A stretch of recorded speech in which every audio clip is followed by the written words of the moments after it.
کہانی عائشہ کی ہے، ایک معصوم سی لڑکی صرف 13 سال کی، جب اس کی پوری دنیا ہمیشہ کے لیے بدل گئی۔ وہ اپنے امیر والدین کے ساتھ ایک خوبصورت محل میں بہت خوش رہتی تھی، مگر قسمت نے تو کچھ اور ہی سوچ رکھا تھا۔ ایک بارش والی رات ایک بھیانک حادثہ ہوا۔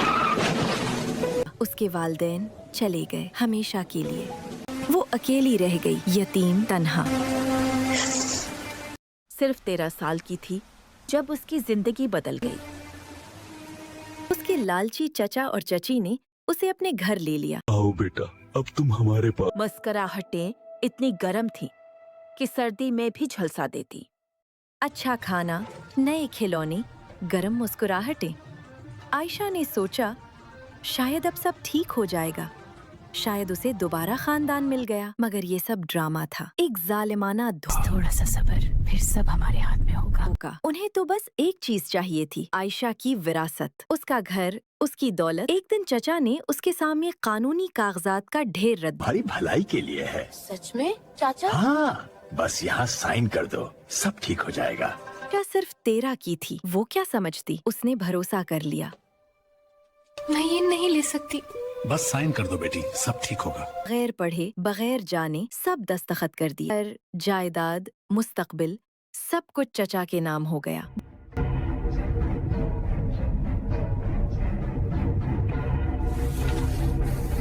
جیسے ہی انہیں جو چاہیے تھا مل گیا، سب بدل گیا۔ مہربانی دھوئیں کی طرح اڑ گئی۔ عائشہ کے خوبصورت کپڑے چھین لیے گئے، پھٹے گندے کپڑے پہنا دیے۔ اب وہ خاندان نہیں، نوکرانی بن گئی۔ وہ گھٹنوں کے بل فرش رگڑتی رہتی، چچی چیختی، انگلی اٹھا کر ڈانٹتی، اور ان کا بیٹا راجو صوفے پر لیٹا چاکلیٹس کھاتا، اس کی تکلیف پر ہنستا۔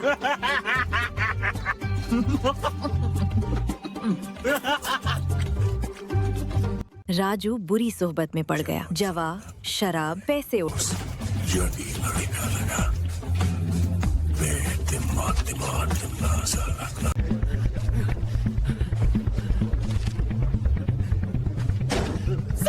ایک رات مجبوری میں سب شرط پر لگا دیا اور سب ہار گیا۔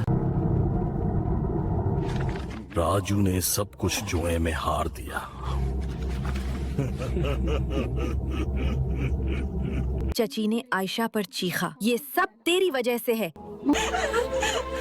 یہ سب اس منحوس کی وجہ سے ہوا، یہ سب اس منحوس کی وجہ سے ہوا۔ مگر یہ عائشہ کی غلطی نہیں تھی، ان کی اپنی لالچ نے انہیں تباہ کیا۔ اب وہ بھی غریب، سیت عابد سے بھاری قرض لیا، تنگ گندے کمرے میں رہنے لگے۔ سال گزرتے گئے، عائشہ بڑی ہوئی، مضبوط اور ہمت والی لڑکی بن گئی۔ 18 کی عمر میں اب وہ ڈرپوک بچی نہیں رہی تھی، تکلیف نے اسے مضبوط بنا دیا، صابر، بہادر۔ پھر ایک دن سیت عابد کا پیغام آیا۔ اب ہم کیا کریں گے؟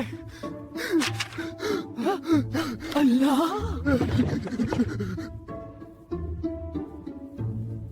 یا تو میرا پیسہ واپس کرو یا عائشہ سے میری شادی۔ سید صاحب، یہ کیسے؟ کوئی بحث نہیں، وقت کم ہے، فیصلہ تمہارا ہے مگر انجام میرا۔ عائشہ سن کر حیران اور غصہ دونوں تھی۔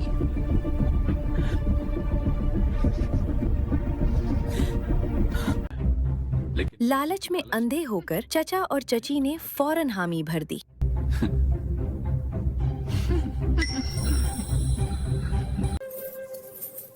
انہوں نے عائشہ کی شادی طے کر دی۔ اس کے پاس انتخاب ہی نہیں تھا، وہ بے بس تھی۔ تو حق کا نکاح کی میری راستہ۔ تقریب خوبصورت مسجد میں ہوئی، عائشہ خاموش بیٹھی رہی۔ قبول ہے۔ قبول ہے۔ کیا چھوٹا اس منحوس سے؟ باہر چچا اور چچی پیسے گن رہے تھے۔ اور دیکھیے باہر قسمت۔ مگر جب عائشہ سیت عابد کے گھر پہنچی تو حیران رہ گئی۔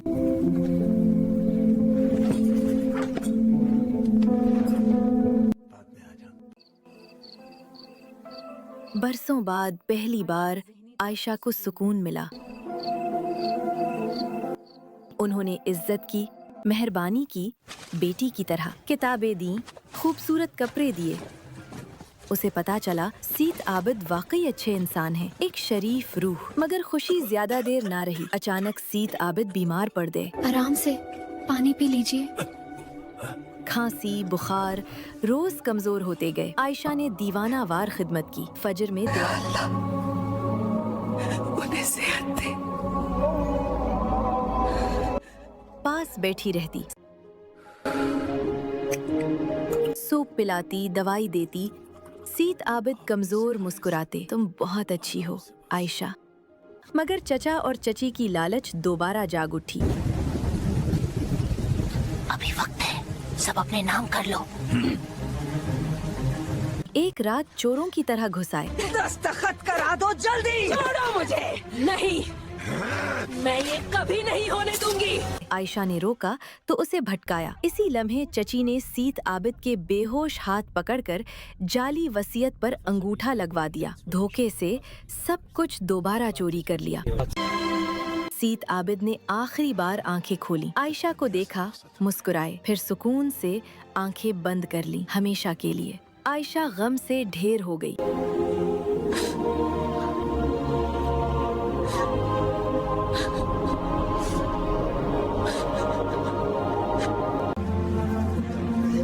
एक बार फिर यतीम, वो वाहिद शख्स जो सच्ची मोहब्बत दिखाया था, चला गया। जनाजे के फौरन बाद चचा ने उसे धकेल दिया। जाओ यहाँ से, ये अब हमारा घर है।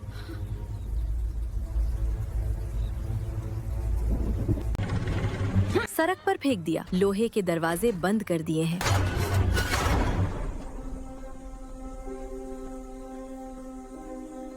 आयशा कर्ब में बैठी रही। उस घर को देखती जो उसका होना चाहिए था। लोग गुजरते रहे, कोई न रुका, कोई न पूछा। वो मुकम्मल तन्हा थी।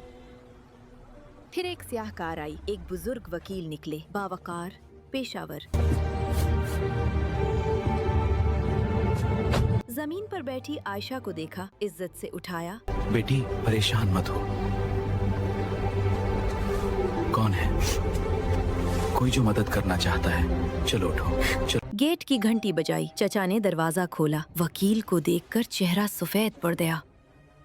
मुझे सबके सामने एक वसीयत पढ़नी है। चचा फख्र से जाली कागजात थामे खड़ा था। सीत आबिद ने मरने से पहले अपनी असली वसीयत लिखवाई थी। मगर वकील ने असली लिफाफा खोला। सीत आबिद की हकीकी वसीयत। सैयद आबिद ने अपनी सारी जायदाद आयशा के नाम कर दी है।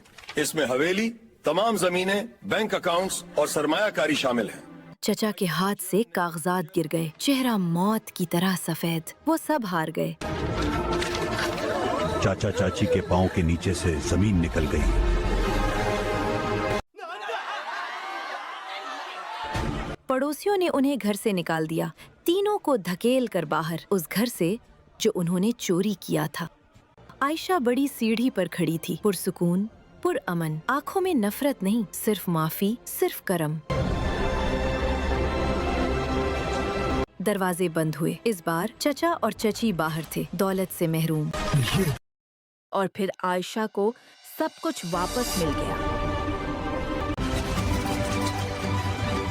सेठ आबिद यतीम खाना स्कूल। आयशा ने महल को यतीम बच्चों का स्कूल बना दिया। सीत आबिद यतीम स्कूल। दौलत खुद नहीं रखी, उन बच्चों को दी जो जरूरतमंद थे, जैसे वो कभी थी। आज दर्जनों बच्चे खुश हैं, पढ़ते हैं, खेलते हैं, प्यार पाते हैं। आयशा उनके दरमियान खड़ी है। एक छोटी लड़की दौड़ कर उसकी आगोश में आ जाती है। आयशा मुस्कुराती है, आंखों में खुशी के आंसू। आसमान की तरफ देखती है। गुरूब आफताब सब सुनहरी कर देता है। एक आंसू शुक्रगुजारी का गाल पर बहता है। उसने बर्दाश्त किया, सब्र किया। अब दूसरों को वही दे रही है जो उसे कभी चाहिए था। ये आयशा की कहानी है, सब्र की कहानी, नेकी की फतह की कहानी। लालच पर उसने नफरत की बजाय मोहब्बत चुनी, इंतकाम की बजाय माफी, पर अपनी तकदीर बदल दी। क्योंकि सब्र की हमेशा जजा मिलती है और नेकी कभी जाया नहीं होती।